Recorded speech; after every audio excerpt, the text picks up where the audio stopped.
Advocate Faizul করিম মুবিন একেবারে আপনার উল্টো উল্টো পথে চলেছেন উনি।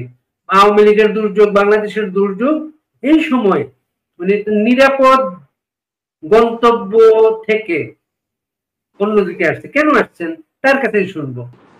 আপনি কেন এই মুহূর্তে এই সিদ্ধান্তটা নিলেন? আপনি আসলে বাংলাদেশ এবং বাঙালি, এইখানে আমাদের যে চিন্তা চেতনাটা ছিল ৭১ থেকে, বা ধরতে পারেন 1947 থেকে, ৪৭-এ যে দ্বিজাতিতত্ত্বে ভাগ হয়েছে দেশ, তখন আমাদের দেশের সাধারণ মানুষের একটা স্বপ্ন ছিল ধর্ম ভীরু। আমাদের ভিতরে ছিল পাকিস্তান যদি আমরা হই, আমাদের স্বপ্নের বাংলা গড়তে পারবো। আফটার 1947 এর বেশি দিন যায়নি, আমাদের সেই স্বপ্ন ব্যর্থ হয়েছে। আফটার 1971 এই একই অবস্থায় দেশ হেঁটেছে। এখানে বিগত সরকার আমলেও আমাদের চিন্তা চেতনাটা একই রকম ছিল, যে একটা একদিন হবে সোনার বাংলাদেশ, একটি নতুন বাংলাদেশ পাবো। কিন্তু 5ই আগস্টের পর দীর্ঘ 1 বছর চলে গেলেও যখন রাষ্ট্র সংস্কারের নামে আসলে প্রকৃতপক্ষে সংস্কার হচ্ছে না, কেউ বা রাষ্ট্রবিরোধী কোনো চক্র পেছনের দরজা দিয়ে বাংলার মসনদে আসতে চায়, তখন আসলে সেট হইতে হয় আপনার আদর্শের কথা চিন্তা করে, যে আদর্শিকভাবে একজন বাংলাদেশি কি চাইতে পারে। আদর্শিকভাবে একজন বাংলাদেশি যা চেয়েছেন, সেখানে সেই প্ল্যাটফর্মে বাংলাদেশ আওয়ামী লীগের বিকল্প ছিল না। কারণ বাংলাদেশ আওয়ামী লীগ মুক্তিযুদ্ধের সপক্ষের শক্তি, বাংলাদেশ আওয়ামী লীগ ধর্মনিরপেক্ষতায় বিশ্বাস করে। স্বাভাবিকভাবে এই দুইটা এজেন্ডা একটা পলিটিক্যাল পার্টির জন্য এবং দল বিবেচনার জন্য যথাযথ মনে হয়েছে। জি, আপনি একটা রাজনৈতিক পরিবারের সন্তান, আপনার বাবা তো মন্ত্রী ছিলেন, তাই না? জি জি, অবশ্যই। একটু পারিবারিক একটু আমাদের দর্শকদের শেয়ার করবেন, কিভাবে আপনার পরিবার রাজনীতির সাথে সম্পর্কিত? দেখেন, আমাদের পরিবার সবসময় স্বাধীন চেতা। আমার ফাদার প্রথমে ভাসানী র্যাপ করেছেন, হুজুর মাওলানা ভাসানী। ভাসানী র্যাপ থেকে উনি পরবর্তীতে শহীদ প্রেসিডেন্ট জিয়াউর রহমানের মতো মেধাবী এবং সৎ নেতৃত্ব উনাকে মূল্যায়িত করেছেন।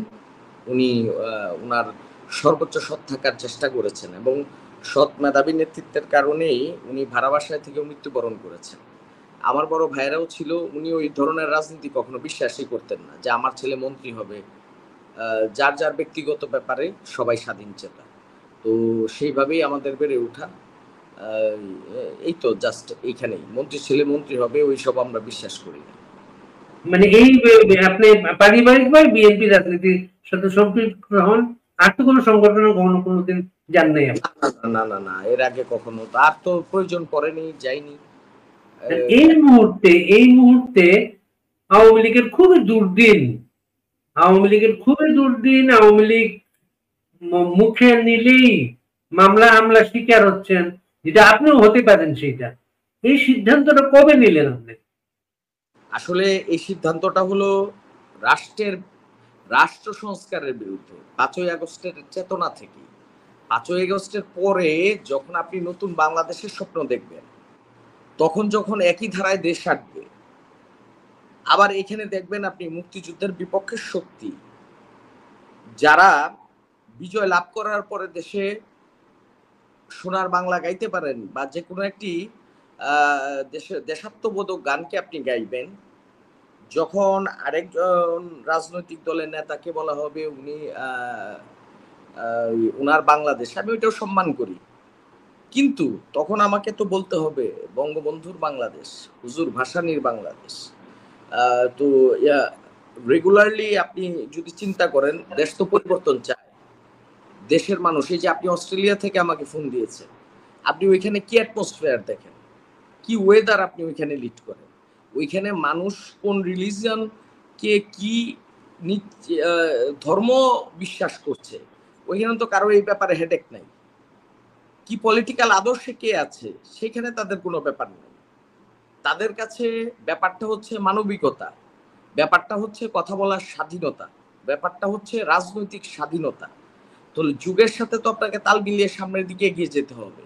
তাহলে নতুবা দেশ এবং আন্তর্জাতিক সম্প্রদায়ের সাথে যে ডিফারেন্স আমাদের দেশে আছে ইউরোপ আমেরিকার সাথে, তাহলে সেই ক্ষেত্রে আপনি সোনার বাংলাদেশ কিভাবে করবেন? আমার আপনার কাছে প্রশ্ন।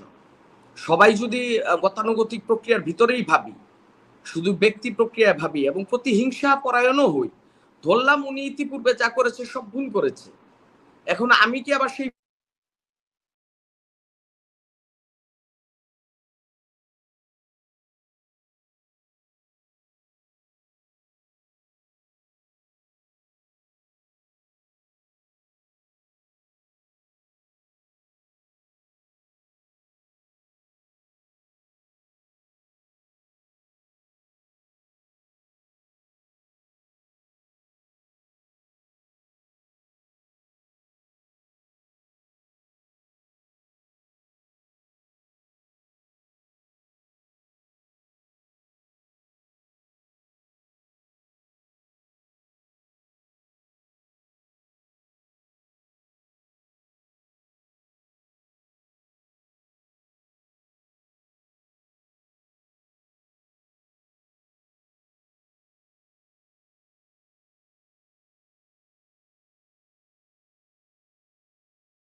নেটওয়ার্কের প্রবলেম হচ্ছে?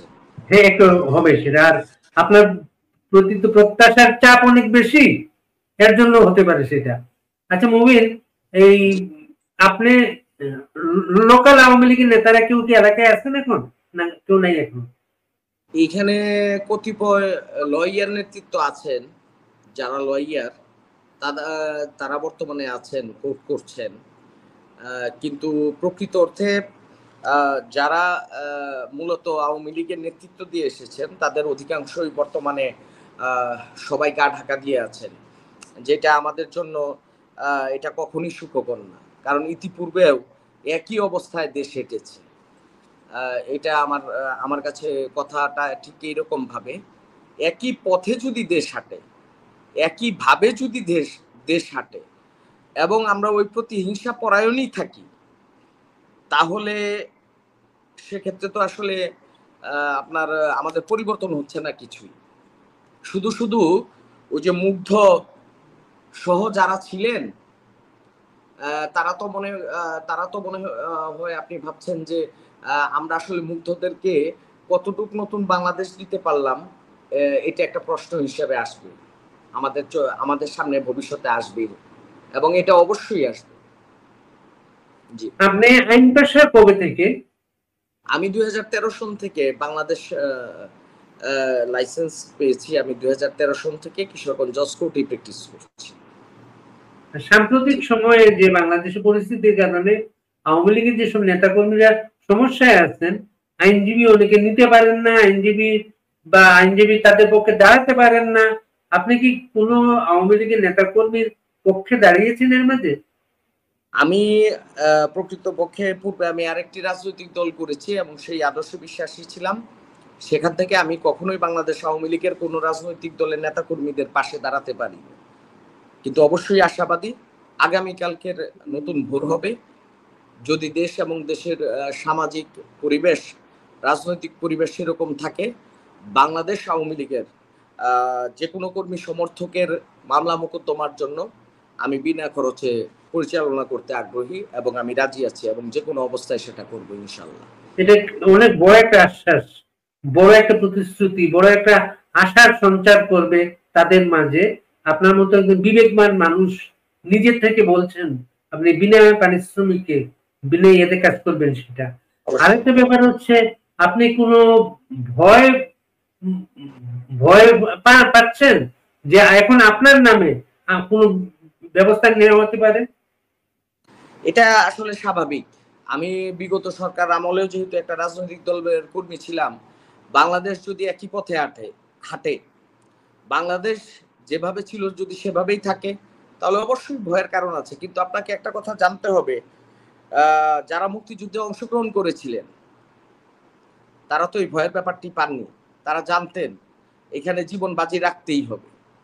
তাই জীবন যখন আপনাকে বাজি রাখতে হবে, যখন স্রোতের বিপরীতে আপনাকে হাঁটতে হবে, তাহলে মৃত্যুকে আপনার আলিঙ্গন করেই এদেশের লক্ষ লক্ষ যুবক, শ্রমিক, মেহনতি মানুষ এদেশের স্বাধীনতার জন্য ঝাঁপিয়ে পড়েছিল প্রিয়। এবং আজও যখন আমাকে নামতে হবে, এটা নামার আগে আমি বারবার ভেবেছি আমি ভয় পাওয়ার লোক না। আমি আমার ডেস্টিনেশনটা জানি এবং দেশ যে সঠিক পথে আগাচ্ছে না, সো আমার তো চিন্তা থাকবে স্বাভাবিক, আমার পরিবারের চিন্তা থাকবে, আমার আত্মীয় স্বজনের চিন্তা থাকবে, আমার বন্ধু বান্ধবের চিন্তা থাকবে, আমার শুভাকাঙ্ক্ষীদের চিন্তা থাকবে। কিন্তু আসলে প্রকৃতপক্ষে দেশ জাতির প্রয়োজনে ৭ই মার্চের রেসকোর্স ময়দানে যখন বঙ্গবন্ধু শেখ মুজিবুর রহমান বক্তব্য রাখেন, তখন অবশ্যই উনিও জানতেন উনার পরিণতি কোন দিকে যাচ্ছে। এবং বাংলাদেশ আওয়ামী লীগের তদানীন্তন যে সকল নেতৃবৃন্দ বাংলাদেশের স্বাধীনতার নেতৃত্ব দিয়েছেন তারাও জানতেন, এবং বাংলাদেশ আওয়ামী লীগ ছাড়াও যারা মুক্তিযুদ্ধের পক্ষে অবস্থান নিয়েছিলেন তারা প্রত্যেকেই জানতেন তাদের পরিণতি কোন দিকে যাচ্ছে। কিন্তু আগামীর বাংলাদেশ নির্ভর করবে অ্যাডভোকেট ফজল করিম মুবিনের মতো ছেলেদের নিরাপত্তার উপরেই বিবেচনা করে বাংলাদেশ কোন পথে হাঁটছে এটা আপনারাও সুদূর অস্ট্রেলিয়া থেকে দেখে নিতে পারবেন ইনশাআল্লাহ। এই বিষয়টা মানে আপনি এই সিদ্ধান্তটাকে আরেকটা যুদ্ধের সিদ্ধান্ত মনে করছেন? অবভিয়াসলি সোসাইটি তো এরকম হার্ড পয়েন্টে থাকে, তারা তো আপনার মত প্রকাশের স্বাধীনতা দিতে চায় না। Right to choose the political party, right of speech, right of movement এখানে ওইভাবে আসেনি। তারপরেও আপনি স্বাধীন দেশে যখন ইচ্ছা করলে যে কেউ যে কোনো নেতার নামে বলতে পারে অমুকের বাংলাদেশ, ঠিক তেমনি আমিও বলতে পারি বঙ্গবন্ধুর বাংলাদেশ, শেখ হাসিনার বাংলাদেশ, বাংলাদেশ আওয়ামী লীগের বাংলাদেশ, জয় বাংলা জয় বঙ্গবন্ধু। সেটাকে মেনে নেওয়া যায় না। যখন রাষ্ট্রযন্ত্র যার হাতে থাকে তখন ঠিক এমন ভাবে ব্যবহার করা হয় যে ওই পাশ থেকে তার বিরোধী কোনো ব্যক্তি কোনো মত প্রকাশের স্বাধীনতা পাবেন না। আমরা ডক্টর ইউনূস সাহেবের কাছে, কারণ উনি বাংলাদেশের নোবেল বিজয়ী, নোবেল লরিয়েট, উনি বাংলাদেশের গর্ব, এবং ডক্টর আসিফ নজরুল স্যারের কাছেও উনি অত্যন্ত জ্ঞানী এবং মেধাবী। আমরা এমন একটি বাংলাদেশ আশা করেছিলাম যে বাংলাদেশে সবাই কথা বলতে পারবে, যে বাংলাদেশে মানুষের মত প্রকাশের স্বাধীনতা থাকবে, স্বাধীনভাবে চলাফেরার অধিকার থাকবে। কিন্তু দেখা গেল যেই লঙ্কায় যায় সেই রাবণ হয়ে যায়। এখন আসলে প্রবলেমটা মনে হয় মসনদে, ওনারা সবাই ঠিক আছেন, আমরা হয়তো স্রোতের বাইরে। জি, মানে তাহলে আপনার কথায় স্পষ্ট এই সরকারের ব্যর্থতাও আপনার এই ধরনের সিদ্ধান্তকে প্রভাবিত করেছে। অবভিয়াসলি, কারণ আপনি খেয়াল করে দেখেন মত প্রকাশের স্বাধীনতাই যদি না আসে, আপনি প্রধানমন্ত্রী শেখ হাসিনাকে কোন জায়গায় আপনি প্রশ্নবিদ্ধ করবেন? মত প্রকাশের স্বাধীনতায় প্রশ্নবিদ্ধ করবেন। আপনি উনাকে বলবেন যে আপনি ডিজিটাল নিরাপত্তা আইন আপনি করেছিলেন, ডিজিটাল নিরাপত্তা আইন মত প্রকাশের মুখ থুপড়ে দিয়েছিল। আপনি এখানে উনাকে প্রশ্নবিদ্ধ করলে, আমি শুধু লাস্ট একটা উদাহরণ দিব, তিনটা নির্বাচন হয়েছে বাংলাদেশের ছাত্র নির্বাচন, সেখানে একটি বিশেষ রাজনৈতিক দল বিজয় লাভ করেছে এবং হলগুলো তাদের হাতে দখলে ছিল, তাহলে তো সুস্পষ্ট বোঝা যায় যে প্রধানমন্ত্রী শেখ হাসিনাকে ছাত্রলীগের ভিতরে কে বা কারা ইনপুশ হয়েছিল, এটা তো এখন সুস্পষ্ট। কারণ প্রধানমন্ত্রী শেখ হাসিনা যদি ধর্মনিরপেক্ষতায় বিশ্বাস করেন, উনি বলেছিলেন ধর্ম যার যার, উৎসব সবার। আর আমি বলেছিলাম ব্যক্তিগতভাবে ধর্ম যার যার, নিরাপত্তা সবার। এখন সোশ্যাল সিকিউরিটি তো তখন আসবে অ্যাজ এ হিউম্যান বডি। আমি একজন সোশ্যাল ওয়ার্কার বলেন, এখন আমি একটি রাজনৈতিক দলের আবারও কর্মী। তাহলে আমার নিরাপত্তাটা যখন বিঘ্ন হচ্ছে, তখন আপনি আমার ভাবনা, আমার চিন্তায় বিঘ্নতা আসছে, তখন আপনি কিভাবে বলবেন দেশ রাইট ওয়েতে যাচ্ছে এবং সরকার সঠিকভাবে যাচ্ছে? আরেকটা বিষয় মনে করেন, সামনে যদি ইলেকশন হয়, যদি ফেব্রুয়ারি যদি নির্বাচন হয়, বিএনপি খুবই মনে করছে এই মুহূর্তে তার ক্ষমতায় যাওয়ার খুবই উজ্জ্বল সম্ভাবনা। এমন একটা সময়ে আপনি এমন একটা সিদ্ধান্ত নিলেন।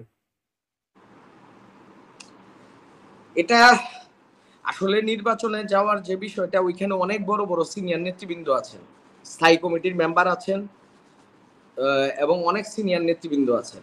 বিএনপি একটি বৃহৎ রাজনৈতিক দল, এখানে যথাযথ নেতৃবৃন্দ আছেন।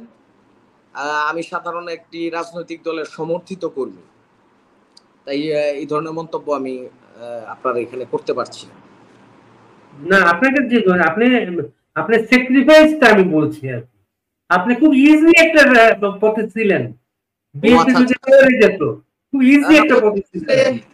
আসলে যদি আপনি সৎ থাকার চেষ্টা করেন, সেখানে তো আসলে আপনি কি প্রিভিলেজ দিবেন?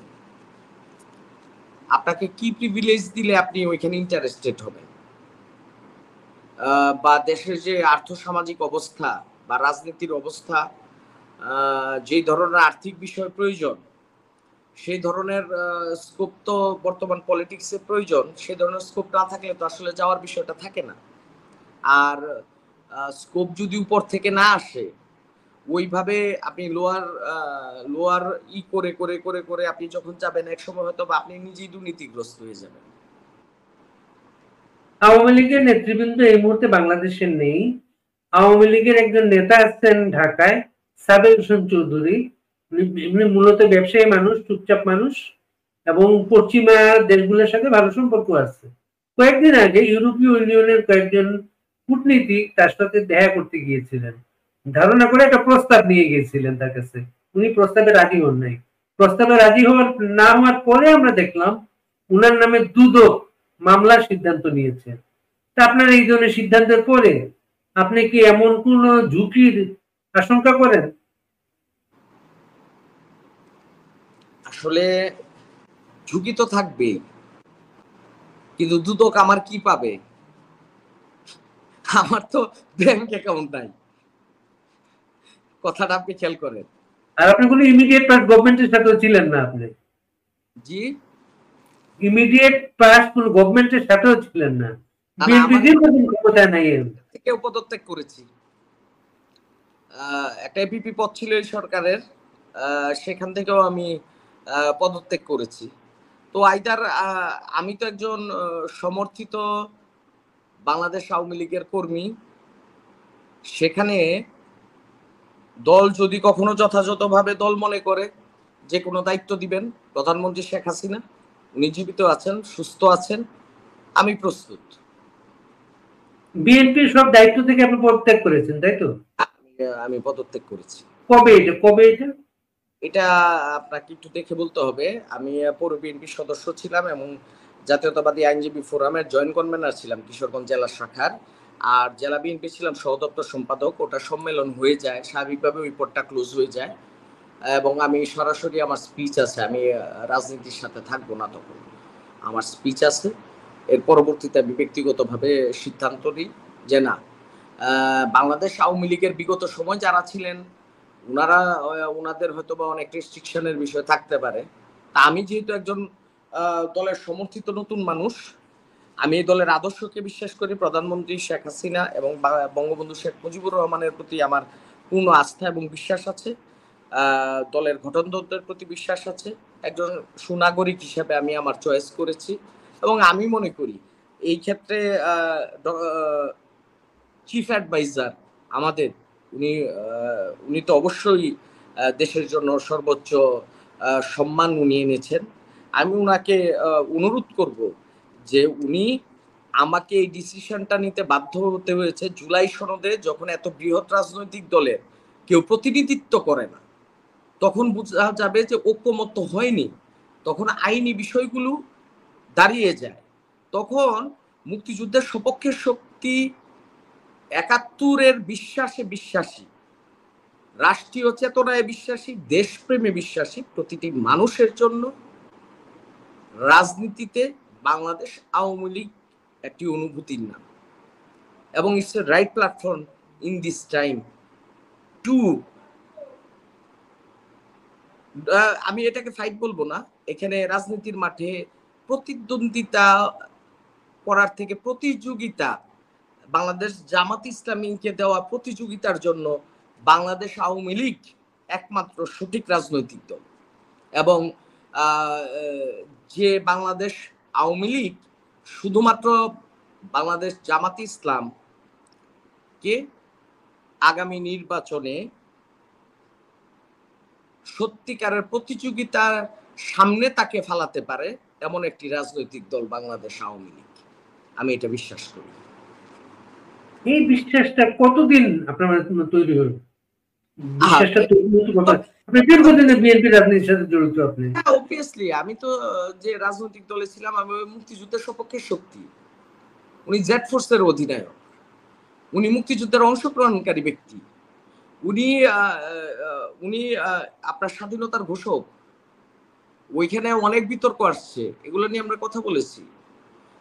বিতর্ক আসছে উনি কেন কিভাবে দিছে, এই করছে সেই করছে, এগুলো বিতর্কে তো আসলে নতুন বাংলাদেশ চায় না। ওইখানে উনি একজন মেজর হিসাবে উনি বক্তব্য দিয়েছিলেন দেশের স্বাধীনতার পক্ষে, ওটাকে স্যালুট করা উচিত। ঠিক যেমন করে বাঙালি জাতির এই স্বপ্ন সফল সত্যিকারের স্বাধীনতার বীজ রূপে দিয়েছিলেন ৭ই মার্চ ঐতিহাসিক রেসকোর্স ময়দানে। এবারের সংগ্রাম স্বাধীনতার সংগ্রাম, এবারের সংগ্রাম মুক্তির সংগ্রাম, ঠিক এইভাবেই। জুলাই সনদ, আপনি জুলাই সনদের কথা বারবার বলছেন। জুলাই সনদে ৭ই মার্চ নাই, জুলাই সনদে ২৬শে মার্চ নাই, জুলাই সনদে স্বাধীনতার ঘোষণাটা নাই। এতে করে এবং জিয়াউর রহমান যে ঘোষণাটা দিয়েছিলেন স্বাধীনতার ঘোষণা, এটা ২৬শে মার্চের ঘোষণা, সেটা নাই। বিএনপি সেটা স্বীকার করে এসেছে, বিসর্জন দিয়ে এসেছে। তার দলের নেতার স্বাধীনতা ঘোষণাকে বিসর্জন দিয়ে এসেছে। এই বিষয়টা কি আপনি কোনো প্রভাবিত করেছে? এটা আমি শুধু এটাই তো বললাম আপনাকে ক্লিয়ারলি যে জুলাই সনদ জাতির ৭১-এর বিরুদ্ধে, জুলাই সনদ মুক্তিযুদ্ধের পক্ষীয় কোন সনদ হইতে পারে না। যদি জুলাই সনদ হইতে হয় ৭১-কে স্বীকার করে নিতে হবে, ৭১ পূর্ববর্তী এবং পরবর্তী প্রতিটি ঘটনার প্রতি এবং প্রতিটি আন্দোলনে শহীদ হওয়া প্রত্যেকের প্রতি কাগজে কলমে না, অন্তরে আপনার বিশ্বাস করতে হবে। এবং সেই সাথে ৫ই আগস্টেও যারা শহীদ হয়েছেন তাদের সকলের প্রতি থাকতে হবে বিনম্র শ্রদ্ধা, যেমন ৯০ হয়েছেন সেটার প্রতিও থাকতে হবে।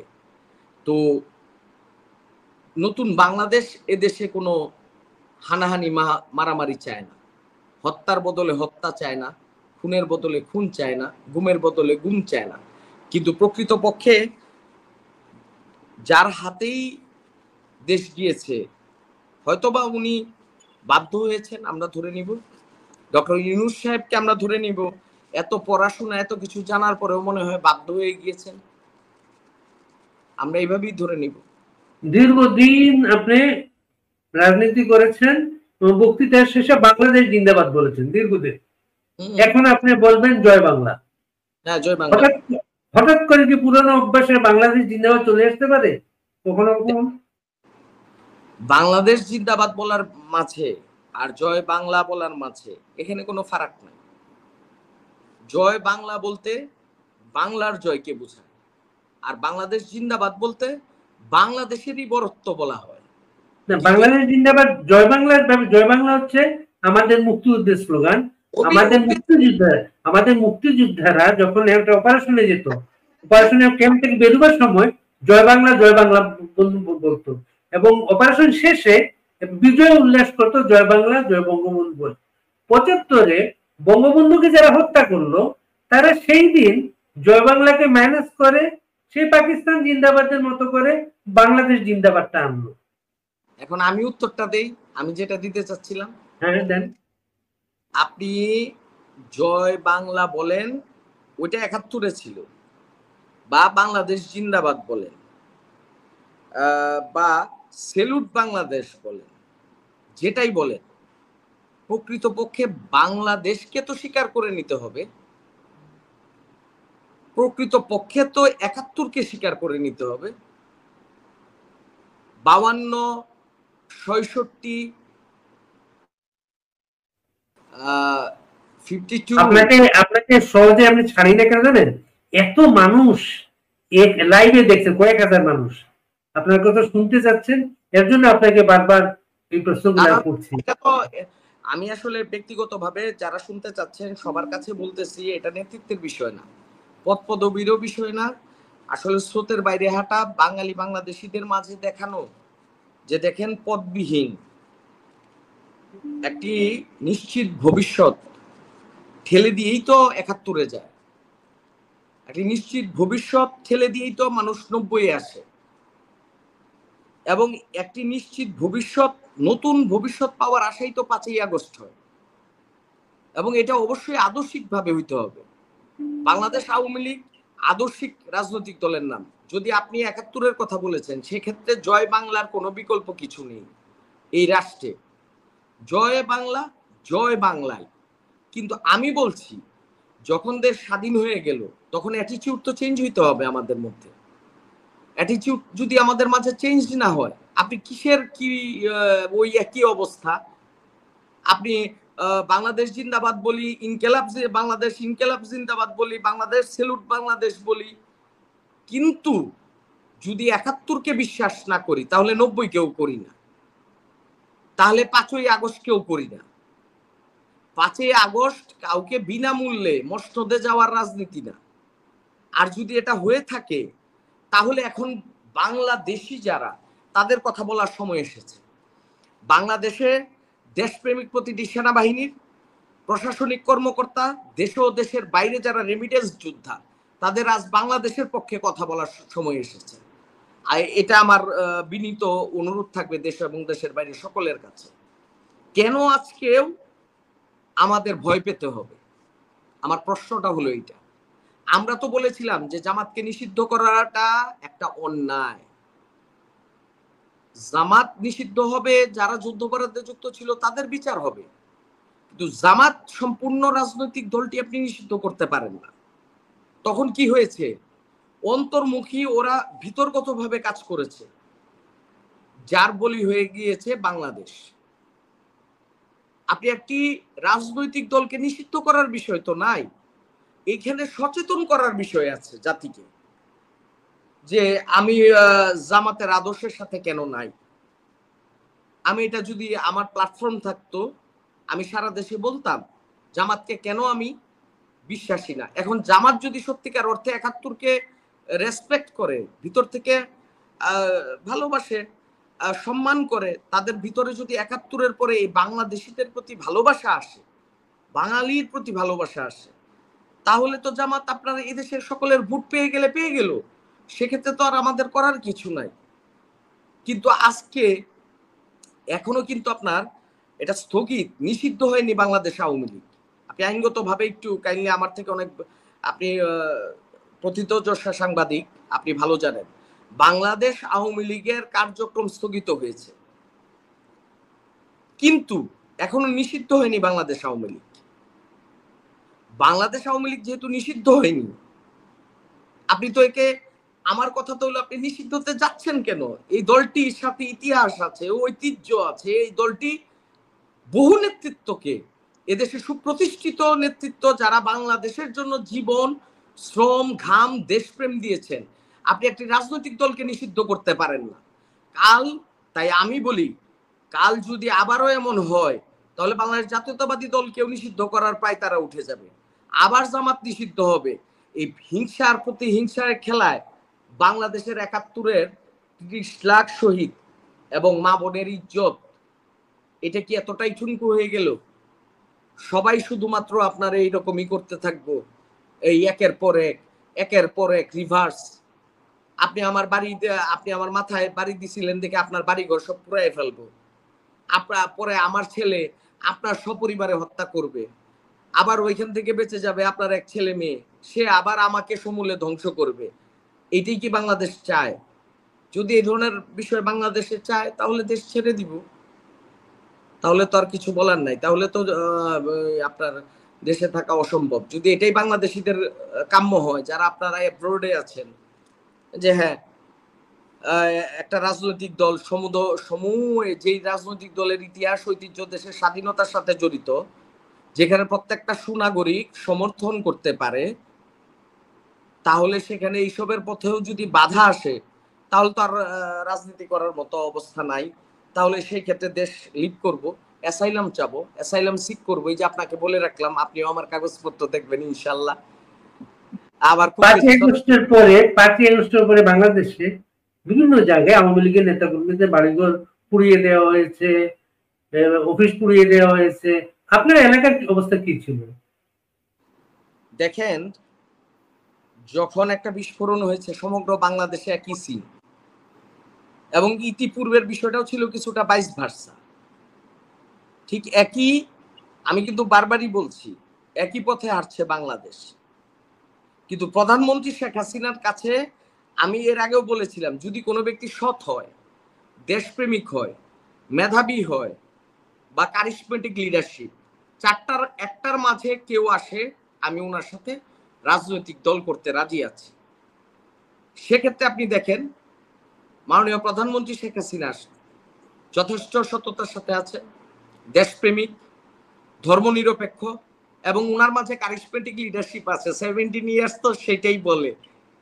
1 বছর যেখানে চালানো যাচ্ছে না, কথা উঠে যাচ্ছে, সেক্ষেত্রে যিনি 17 বছর চালিয়েছেন, আমি তো মনে করব অ্যামেজিং লিডারশিপ। 17 বছর তো উনি চালান নাই, উনি একটা 24/7 প্রাইম মিনিস্টার ছিলেন। হ্যাঁ, এবং আওয়ামী লীগের মতো একটা দল যেখানে সারা দেশ থেকে উচ্ছেদ হয়ে গেছে, সেই দলটাকে উনি 1 বছরের মধ্যে টেনে তুলেছেন।